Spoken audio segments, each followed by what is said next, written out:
comes out at the end of the year. I fully expect the wire fees and everything else. When you want to start buying back and selling back into field, which no one should be doing anyway, unless you're a day trader, index, hats off mate, Torre, smashing it. A few years of smashing it, and well done to you. Does not mean that. I'd rather invest, get it there, leave it there. There is no selling for me. Waiting for regulation, and then we wait for mass adoption. Platforms that sell houses for XRP, platforms that sell cars for XRP, platforms that trade diamonds for XRP, jewellery, anything you want. Smart contracts, you want to collateralise 25% of your house. I was talking about this with Crucius today, so if you've got like, you could like me have a card I want back, but I haven't really got the money, but I've got a house. I can give you a little piece of your house, collateral if you can, and I'll pay you monthly a grand to say you can't 25 grand, we'll set up a monthly contract of a grand a month, and as the grand a month's paid, the smart contract takes the percentage off each month. After 2 years, you pay for the car, house is back in my possession, everyone's happy. It's collateralising against your investment. It's the way it's going to go. We just need to wait. We're just waiting for the brain box to make it really. The coders. It's who we're relying on. Once we get the mass adoption, it's adoption internet thing. That's when it really takes off. This is what I've been trying to say to people. For me, the email of the internet of value, the payments, is just the adoption side. The maturity comes when your data, value and things all become encapsulated into a brand new internet of everything. I've said it before in videos, and it's hard to understand. I understand it it's hard to grasp. Every device in your house, paying for the power as it uses it. Your shower, knowing that it's paying to warm the water as it's pulling the water in, to pay for it to be clean, paying your water rates per second, at the same time it's paying your power per second, while your oven's paying per second to keep you tick. The lights are you're only paying for light when you've got lights on. It's coming. There was an advert during the World Cup, and that feels like forever ago. Enjoying the World Cup, it went over everyone's head. It was a smart house advert, where the guy literally just put his hand on the wall as he's walking out of his house, and he locks the house as he left. And then the fridge and the oven and everything starts moving. The fridge is like, ask the oven, how much have you spent? And it's like, oh, I spent 30p since they've left. And then there's a little automated plant water with water in it. It's taking off the water as it uses water. It's like, oh, I have 2 litres of water to water the plant, just like the ass. So I mean, and then as they get back, everything goes away. That's going to happen. He exaggerated it in the advert, but it was right there in front of everyone during the World Cup. They're all doing up. They're all going to the phone, and it doesn't really register because they're not in the position we're in. They don't understand that we've got to wait for the regulation, we've got to wait for the encapsulation of internet of data or value and things. We've seen what's happening with China with the supply chain or blockchain. I don't know how many of you are actually aware of it, but there's a lot of people talking about the payment system, whereas their supply chain, you can walk into a shop now, QR code for a bottle of milk, and it shows you the complete logistic travel of that milk, where it's been, what van it was in, what temperature it was over its travel, what farm it came from. You can click a video and see the state of the cows at that farm to make sure that they're being cared for to your how you want cared for, she would say. Jamie Oliver is going to have a field day with it with a red tractor. Once you get cameras in them red tractor warehouses, I'd be surprised who's going to eat them. So you buy chicken from Tesco, and you decide to QR code it, and it takes you to the thing, and you see that the chicken came from a certain place, and you click on the video. The next thing, 40 chickens in a cage.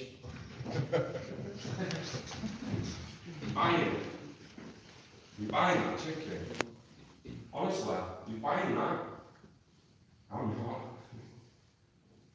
Everything in the supermarket, boom, where that come from, boom, where that come from, you made that, boom, boom, you brought it in, how long was it there, how long was that fish on the ship? Fresh fish, you don't live near no beach. Not me. Telling me there's fresh fish in Tesco, where's the beach? Honestly, it's frozen fresh. It's not fresh, it's frozen fresh. But how long has it been frozen fresh? Don't really know, whereas in the next couple of years it's going to be bold. Oh, that's how long, yeah, that's not too bad. You'll buy it or you won't buy it. A brand new internet of everything. It's going to be absolutely unbelievable. And like I say, it's hard to get our heads around it. Go back to 2001. Try and get your head around Facebook coming in for 4 or 5 years. Try and get your head around the fact that we'll do YouTube in 7 years. Not being the code, it's hard. It's hard. And everyone's been saying, oh, I missed out on that. Missed out on that, missed out on that, missed out on that, and then we missed out on Bitcoin. We've not missed out on this. Clearly haven't, and it's clearly going somewhere. The SPQR lads come on later, I hope they've done a really, really deep dive, because I haven't. I'm just legitimately just pump the internet value into the internet, everything. ILP, co-payments, is to start with all. In smart houses, paying per second, your wages, your tax, your insurances, your subscriptions to Netflix, the new Disney app, Warner Brothers app, Amazon Prime, boom, boom, boom, oil payments, sorted it. Again, how long is it going to take that maturity? How long is it going to take for us, the people, to force Netflix on the oil payments? To say, sorry Netflix, sorry, I'm not watching you now until you're on oil payments and I'm only paying per second while I'm watching. I'll pay you while I'm watching, but I'm not paying while I'm at work. But I'm not watching you. You can have per second payments as and when I'm watching. Like all the YouTubers now, and the influencers that have gone on oil with the YouTube. If anyone's a contributor, thanks and well done, because you are pioneering that and you are the ones moving it forward that will in the end force Netflix and everyone to make a change, but they need a competitor. They need competitors. So synonym for YouTube. You can say to YouTube all you want, drop your ads, Coil's there. YouTube, Google YouTube, I don't know, you know about Coil's already on YouTube, Jay? Coil's on YouTube, you mean? Put YouTube on Coil? And it's like, no, remove your ads, mate. Remove your ads then, and let us have the whole money. It's not going to happen. Google's not going to let it happen. They'll always have some form of ad. You might shoot, you might want an ad. Okay, it might be going fishing in 2 weeks. This week, so you go on a Coil, you sign in, you're like, yo, Coil, for the next 7 days, I want ads about fishing. Give me some fishing tackle ads. Actually, let them fall through, because I want to see them, and I want to see if there's any 20% actually lost somewhere. It's going to become some weeks where you might want ads. There's going to be some weeks where you won't want ads.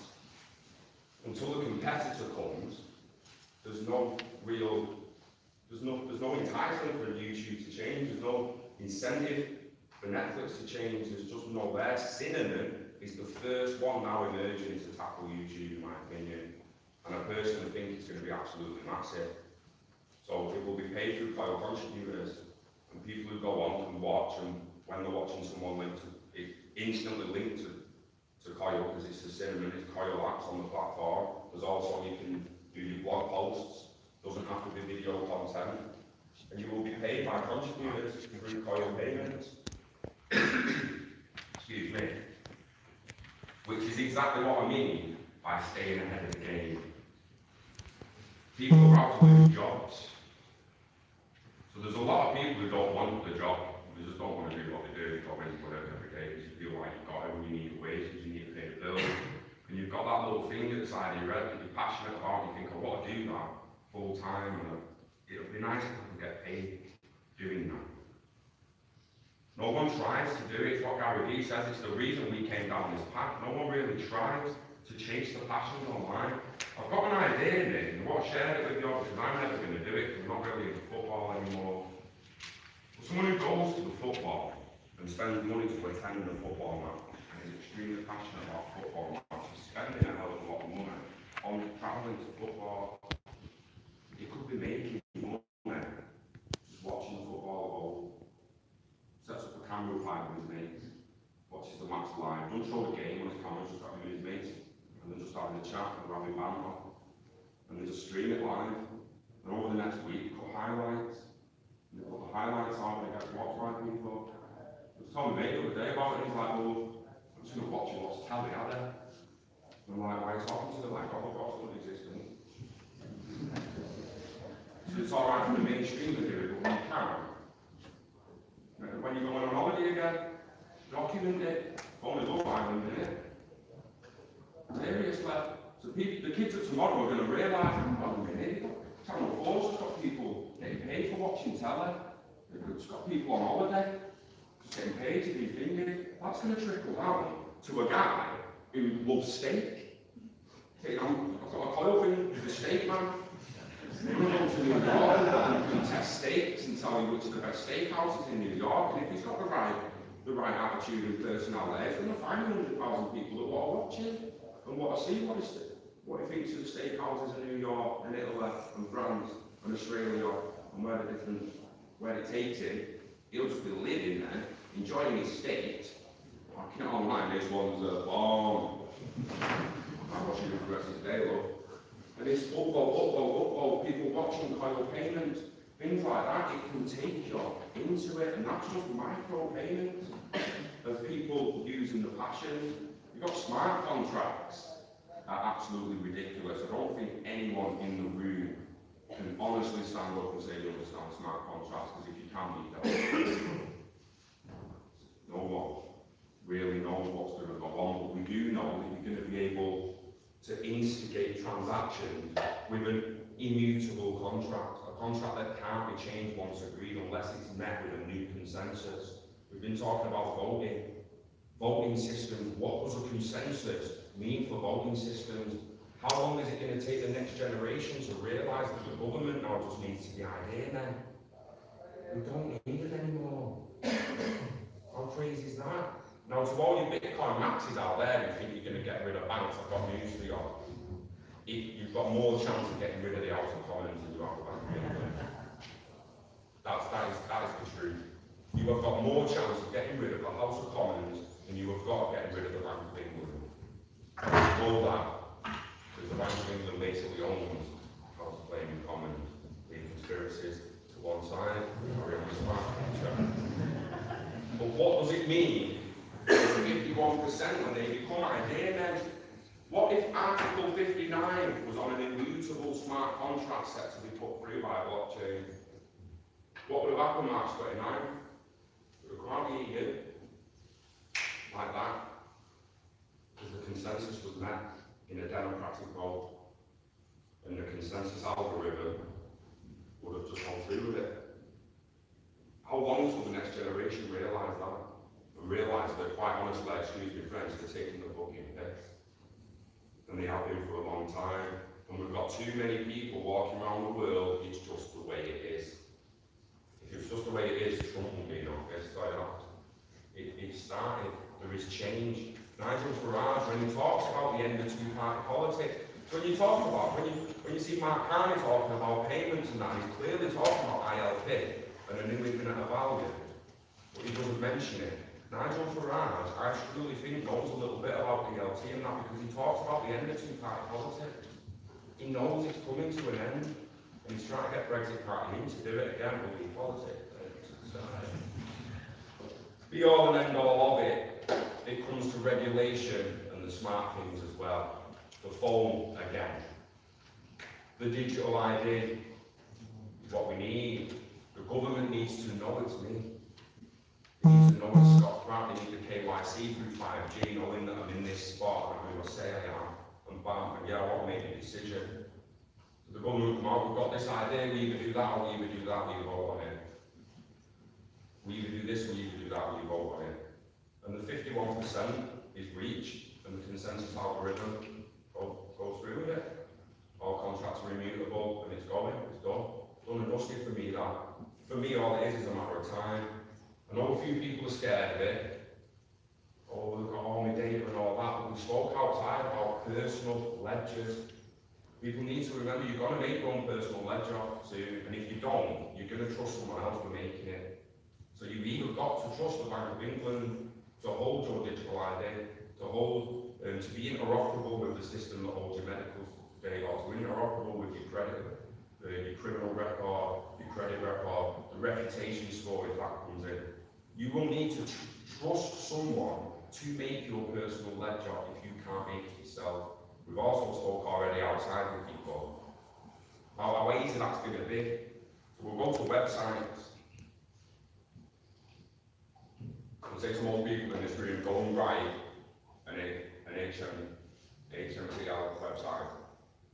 Go write HTML, all that, go and do it. Write the code, put the website up. Most people are like, oh wow, can't do that. Go and Wix and do it then. Because it's only moving which it's about on your website. So if I ask you now to go and build a ledger on Ethereum, you don't really know. Some of you might search it and realise you've only got a couple 12 lines of code, throw out 500 quid and you've got your own ledger and coin. If you want it private, go and do it on Hyperledger Fabric. If it's the supply chain in your business, go and build it on Hyperledger Sourcing. Technology's there for you. They've already built it. The Hyperledger Foundation, the Linux Foundation, have already built the tech for people to use to build their own personal ledgers. The W3C, using charging internet protocol and internet regulations, has took the ILP and the crypto regulations on board. We're already in charge of it. It is a done deal. It is happening. And all people have to do is learn to take advantage of it. It will come through business online. We're going to have smart payments, all working on themselves. The W3C says payments will get that smart and frictionless that we will be liable to not even pay in the future. There will be no payments. It will seem there's no payments. And again, I know a lot of people are a bit wary about chips in their hands and all that stuff, but it is what it is. Your kids are going to want it. And people are going to be signing contracts or shaking hands as the chips meet, or they're just going to tap phones together, or contract signed. Do you know what I mean? It's going to be a world where we can't really envision it. Smart payments, there could be a multitude of different things.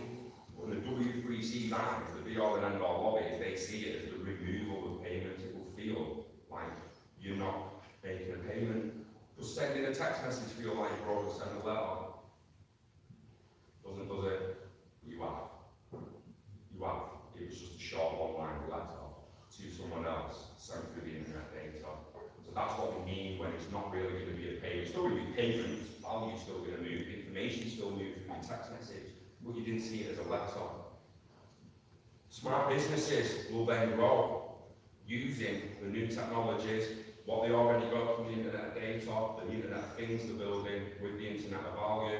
They will have machines working for them everywhere, and the humans facilitate the machines at first. Any human in scientific jobs, you will still have your job for a while. Ain't no robot going to go in and rewire a house in the next 10 years. If it's fine, you're alright. But it is coming, and it all leads to a smart future. It just does. It can be a scary future for some. It can be an unknown future for others. But it is a smart future, whether you like it or not. It's coming. And it's all about interoperability. That's what's made it possible. It's Ripple at the end of the day. So we can have any conversation we want about XRP. We can have any conversation we want about RippleNet. But the be all and end all of it again is they create interoperability with the interledger protocol, have handed it to the W3C. That is a done deal. It is the construction and the architecture of the internet of value. It's not that ILP will not want to choose another asset from XRP. If you can make one to do it in 3 seconds, feel free, go fill your boots, I'll have some of that. But no one can do it. It seems like they struggle to get it down to 4 seconds, because if it was that easy, I'd assume you'd have a Russian company doing one, and you'd have a Chinese company that had made a similar XRP. The fact that Jed Michaela couldn't even make it the same himself, and he worked with Alphabet and everyone else, and David Schwartz, and even he couldn't do it, match it. It's inflationary bullshit, it's just not the same coin. It's not that it won't have a competitor in the end. They're building a level playing field. You can't have a level playing field without healthy choice. At the moment, though, the only bridge is XRP.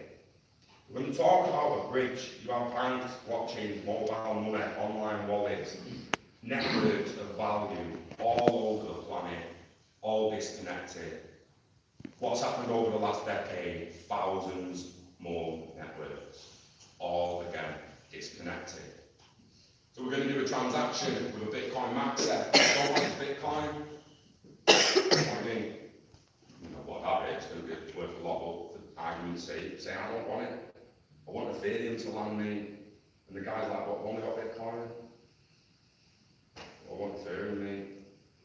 need something to join them to networks, to flip the currency, into networking, for payment networks, the bridges between the banks, the blockchains, the mobile money, the online wallets. It's not just going to be XRP. Don't believe that. It's not. 10 to 20, 30 years, it will have competitors. Someone will figure it out. There's a 12-year-old lad here today, isn't there, with his dad.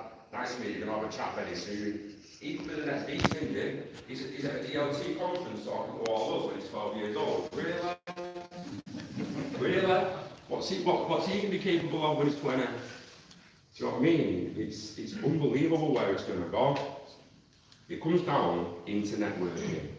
So the internet working, all these things, and again, it all just comes back to everything coming together in a brand new internet. The internet. Again, 90% of the world don't even really understand it's happening. They still just see the internet of data as the only internet. It's not. It was the first step in the internet of everything. And again, everyone can have, oh, they just wanted to control us and all that. Conspiracies are for podcasts. So the internet architecture, they took it back to basics. They basically copied the architecture of the internet because they know it works. That's why when you hear David Schwartz say, well, what we wanted to do was make money move as fast as information does today. What was the best way to make that happen? Copy what it does. You don't need to understand this. You don't need to understand it all. You don't need to know how to break it down. You just need to know that there's a few things on there that you recognise, isn't there? From HTTP to IP, your IP address. You've got Wi-Fi, Bluetooth, Ethernet. You all understand a few of them terms and you understand where they are in the internet. Every device has an IP to lock into the internet work. So when it's being sent some information, it has an address. Doesn't matter what application it's coming from at the top. The application layer will use the transport layer below to drop the data into that IP address via any network it chooses. They just did it again. They just did it again. It's exactly the same thing, but this time it's packets of value, not packets of information. So again, at the top, the application, the only one you really need to know is HTTP with a -ILP. So you know that is basically taking current HTTP protocols and merging them with an ILP API. That's all you really need to know. Don't need to understand how he's wrote the code that's going to merge it. Just knowing that that's merging and the fact that you know that information, you can use that to your advantages. The ledgers below is going to be blockchains, banks, mobile money, people's apps, people's dApps. It's just going to grow, like I say, from anything from personal ledgers. The reduction strategy. I struggle with this one, because this is a Ripple document that was passed by around the W3C and it was passed around all the banks. An adoption strategy, ILP is the first tab. And yeah, it's not in mainstream. So how good's the strategy? How good's that strategy? If you're going to start with ILP, you'd think it'd be everywhere. That's when we understand these documents were behind the scenes documents going through people at the top. And if it wasn't for the internet of data, we wouldn't even see it. If you imagine we go back to the 60s, 70s and 80s when all this information was being passed around between companies, new startups, governments, banks, no one ever saw it. No one ever saw it, no one ever had access to it. Now we've got the internet, we've got leaks and everything. That can be a little bit worrying when you consider an internet of value, what's going to leak out of that. But I think everyone is safe enough in an immutable system run by a consensus. It's not a mining protocol, it's not governed by the country. You see BDC ledgers will be. So make no mistake, when people talk about freezing funds, if you've got a load of CBDCs on a Bank of England platform, pretty sure that's going to be frozen. Your XRP wallet can't be frozen. But if you've been KYC'd and they trace you back, they can lock you out of other walled garden, so you can't send your XRP into it. So people are going to actually they're going to have to move forward very carefully with the way they handle themselves with digital assets, especially, because this is the be-all and end-all, because when everything else gets tokenized, on the screen it's just going to look like another digital asset. Yeah, you might own some gold that's in a Bank of England vault or somewhere, you might get it sent to your house and you physically hold it, but at the end of the day, it could just be on someone's platform. The same to Boo Boo the other day, if you can't figure out how to make it all yourself and build your own ledgers and your own platforms, you are simply trusting someone else. You just are. To mind your digital assets, it's who you're going to trust and who's going to make it happen. So at the moment, we have Hyperledger Foundation and making it happen more than anyone. Everyone's pretty much a break off of them. This is, you hear NTT data, or you hear the DTCC, you hear about the Bank of England, the Bank of China, everyone else who's doing their own little thing. They're all together in a Hyperledger. The Hyperledger Foundation is the biggest digital ledger technology foundation on the planet. There is no consortium of companies, institutions and banks bigger than that, regardless of what they're doing alone. Hyperledger Quilt, made by Ripple, and I believe NTT Data, or it might have been DTCC, can't really remember, but it was a Ripple tech, given to Hyperledger for the interoperability aspect. That is your tool